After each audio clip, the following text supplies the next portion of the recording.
Good evening, everyone. This is just going to be a quick little video. I managed to get a little more work done on the sawmill today, and I just want to share it with you. Like I say, I always like to video it and post it right away so I never get behind. That's posting. That's about the only thing I don't get behind on, though. So I'll show you what I got done today. As you can see, I got my second beam laminated. There's kind of a twist on it on the other end. That's the way it turned out, but that'll be able to be straightened out when I fasten them together.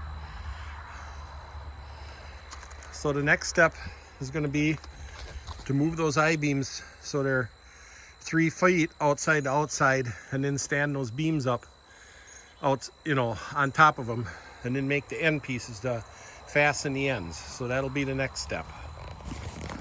And as you can see, I got some of the parts around.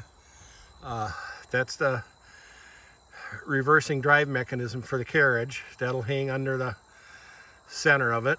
And here's the section cut out of the old track frame with the Arbor in it. So you can see it was getting rotten, and the rest of it was even worse. But I've decided I'm going to try and mount this end of the Arbor differently than they did, because the bearing support is way back here and the blade's way out here, and I want to get the bearing all the way out here as close to the blade as possible. Every little bit of strength helps, because I'm going to put on a little bigger blade than they had too, I believe. So that's going to get changed when that goes together. And as you can see, I'll get a new drive belt. I had asked him what he put that sprocket on there for. He said he put it on there in case the belt ever failed. He'd just convert it to a sprocket, roller chain. But I'm just going to get another belt if I can find one, which I should be able to.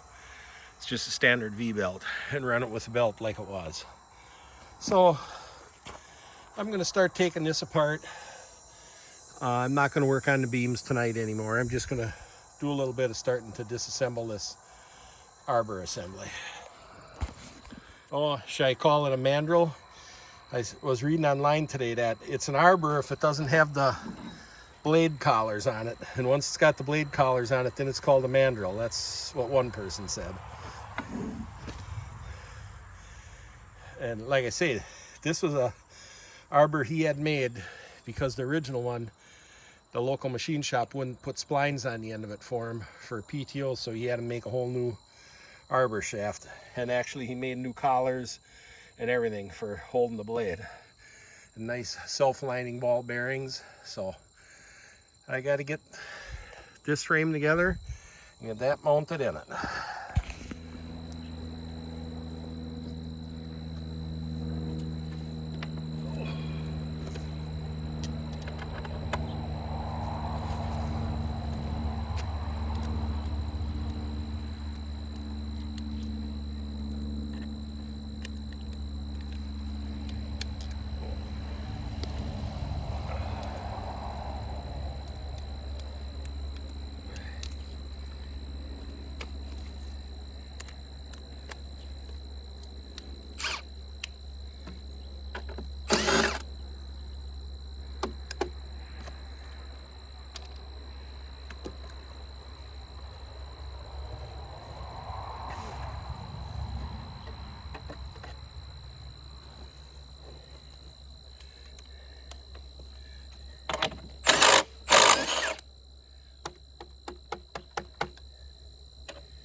gotta go get something to put those bolts in.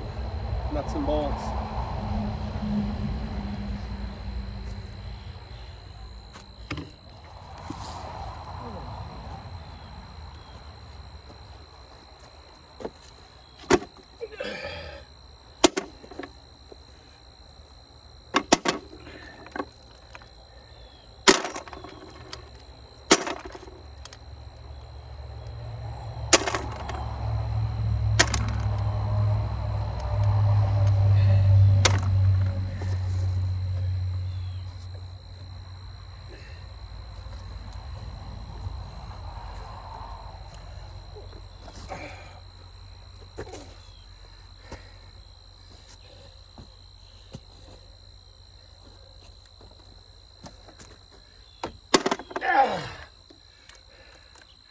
My father-in-law told me, avoid getting old if you possibly can. But no one has figured that one out yet.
I don't know why it doesn't want to give it up on that side.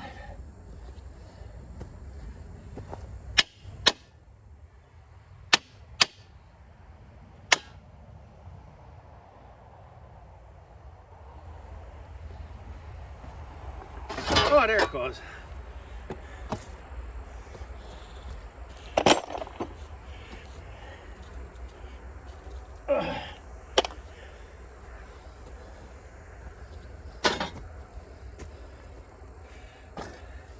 So there's my mandrel.